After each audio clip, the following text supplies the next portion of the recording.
ابو نصر سراج توسی رحمۃ اللہ علیہ فرماتے ہیں کہ میں نے ابو طیب احمد بن مقاتل علی کو سنا، وہ فرما رہے تھے کہ میں رمضان کے مہینے میں ایک رات شبلی رحمۃ اللہ کے ساتھ مسجد میں تھا اور وہ امام کے پیچھے نماز پڑھ رہے تھے۔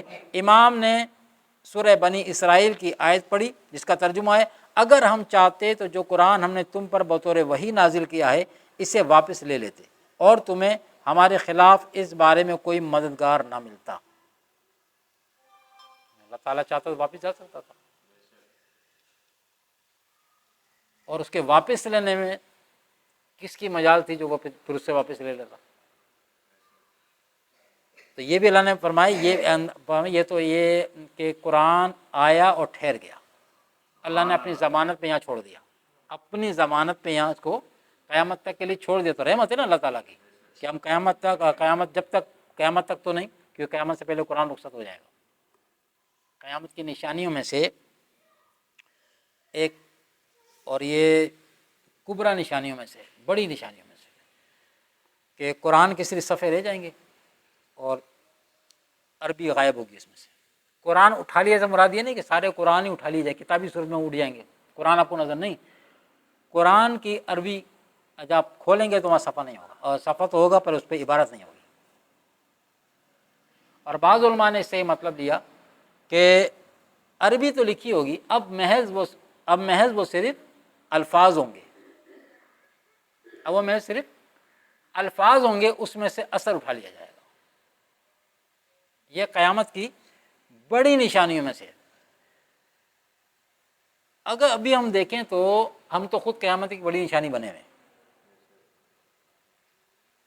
کیسے؟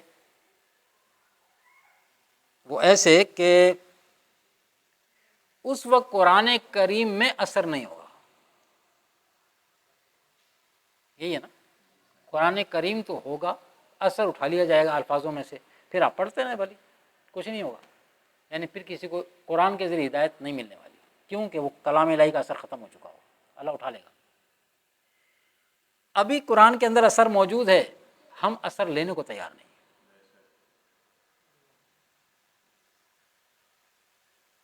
جب اثر لینے کو تیار ہیں تو پھر قرآن یہاں رہ کے اللہ کیا کرے گا؟ نصیحت لینے والے نہیں رہیں گے نا، تو پھر قرآن یہاں کیا کرے گا؟ لیکن آپ ذرا غور کریں، اگر پہلی والی پوزیشن پہ چلے جائیں تو لوگ تو پھر بھی نہیں سمجھیں گے نا۔ لیکن اگر ہم کہتے ہیں جو پہلی علماء کرام نے ایک وہ جو نشانی بیان کی کہ الفاظ ہی غائب ہو جائیں گے، صرف صفحے رہ جائیں گے، اب اندازہ لگائیں، ہمیں تو نہیں پتہ نا کہ وہ عظیم نشانی کب ظاہر ہو جائے گی، ٹھیک ہے؟ اب اگر ہم ان باتوں کو لائٹلی لیتے رہیں، وہ جیسا اللہ نے فرمایا وہ سنتے تو ہیں مگر دل سے نہیں سنتے، ہمارا بھی حال یہی ہے۔ تو اب اگر ہم اس طرح چلتے رہیں اور پھر اسی ڈگر پہ زندگی گزارتے رہیں، قرآن کو اس طرح نہ لیں جس طرح لینے کا حق ہے اس کا، ٹھیک ہے، تو پھر ہوگا کیا؟ پھر اگر وہ وقت آ گیا ایک دن ہم اٹھیں، صبح اٹھیں اور ہمارے کانوں میں ہمارے گھر کا کوئی بزرگ، اب تو گھر میں بزرگ قرآن پڑھتے ہیں، ماں باپ دادا دادی وہ قرآن کھولتے ہیں، باقی تو یا تو موبائل کیونکہ رات دیر تک چلتا ہے، وہ پھر یا صبح اٹھیں گے تبھی موبائل ہاتھ میں ہوتا ہے۔ قرآن تو کبڈ میں سیف ہو گیا۔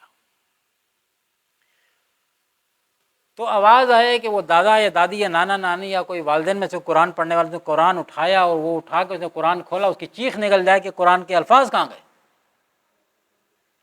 اب جو قرآن کا روزانہ پڑھنے والا تھا اس کی تو چیخیں نکل جائیں گی، یہ کیا ہوا؟ اب میں قرآن کیسے پڑھوں گا؟ ٹھیک ہے، اب یہ الفاظ اب دیگر گھر والوں کے کانوں میں پڑیں گے جو پڑھتے ہی نہیں تھے سستی کی بنا پہ۔ اب ہوش آئے گا نا، اب پڑھنا چاہیں گے تو اب کہاں سے پڑھیں گے؟ اس وقت جو حسرت و یاس ہوگا نا، یعنی افسردگی کا جو عالم ہوگا وہ دیکھنے والا ہو۔ تو کیا ہم اس وقت کا انتظار کر رہے ہیں؟ خدا نخواستہ کہ ہم جو کر رہے ہیں نا، ہم جس طرح چل رہے ہیں قرآن کے ساتھ، قرآن تو فرسٹ ہے، ہم نے تو سیکنڈ پہ بھی نہیں رکھا ہوا اس کو، معذرت کے ساتھ جو ہمارا حال ہے، سیدھی سی بات ہے، ہم جو کر رہے ہیں، دنیا والے تو معاذ اللہ اس کو جلا رہے ہیں، توہین کر رہے ہیں نا، وہ جلا رہے ہیں، ہاں تو وہ کریں گے، ان کی تو کتاب نہیں، ہماری کتاب ہے. وہ بغض میں کر رہے ہیں ایسا، دشمن کرے گا، دشمن جو بن پڑے گا وہ کرے گا. اچھا وہ جلا رہا ہے، ہم تو بڑے قرآن کے ماننے والے، ہم تو بڑی قرآن کی عزت کرنے والے. ہم تو قرآن کو غلاف میں مضبوطی سے لپیٹ کے اس پہ خوشبو لگا کے اتنا اونچا رکھتے ہیں جہاں پہ پھر ہاتھ بھی نہ جائے اتارنے کے لیے. ہمارا تو بڑا ادب ہے قرآن کا.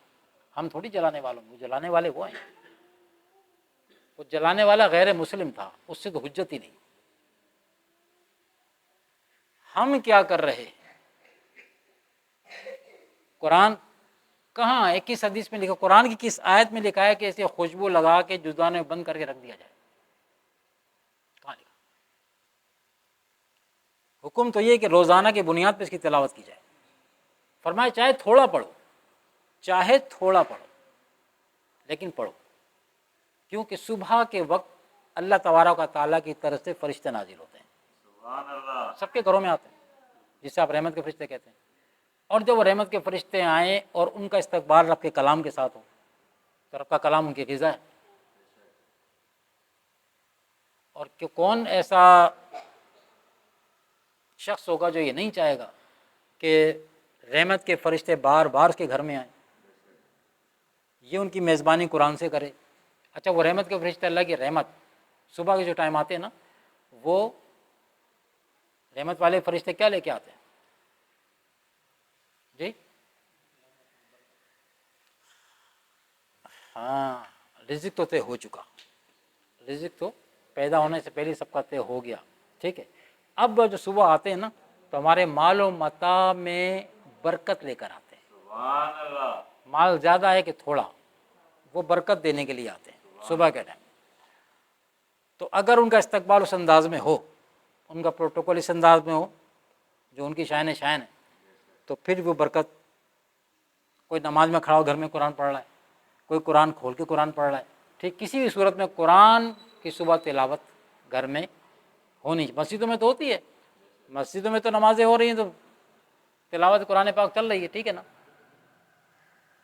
تو لیکن گھروں کے اندر اس کا اہتمام کرنا، یہ نہ کرے گا وہ نانا نانی دادا دادی پڑھتے ہیں، یار ان کو چھوڑ دو، ان کا پڑھنا ٹھیک ہے وہ اپنی جگہ درست ہے، لیکن ان کے پڑھنے سے باقی بری زبانی ہو جائیں گے، باقی کی جان نہیں چھوٹنے والی کہ وہ دادا نے پڑھ لیا، صبح نانی نے پڑھ لیا، نانا نے پڑھ لیا، بابا نے پڑھ لیا، ماں نے پڑھ لیا. نہیں، جو قرآن پڑھ رہا ہے یا پڑھ چکا ہے، ٹھیک ہے.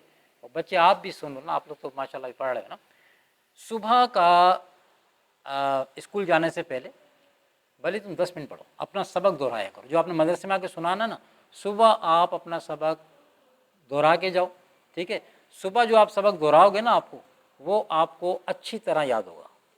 صبح کے وقت کا پڑھنا جو ہے وہ اچھی طرح ذہن نشین ہو جاتا ہے، بجائے اس کے کہ دوپہر کو تو پڑھنا مجبوری ہے، مدرسے کا ٹائم ہے مجبوری. لیکن سبق کا یہ یادگیری ہے نا، یا تو رات کو سوتے وقت پڑھو اور یا صبح اٹھ کے پڑھو. اور صبح اٹھ کے پڑھنا بیسٹ ہے، کیونکہ ذہن بالکل فریش ہوتا ہے، پوری باڈی سکون میں ہوتی ہے. اب جو آپ پڑھیں گے تو بالکل دل پک کرے گا اس کو.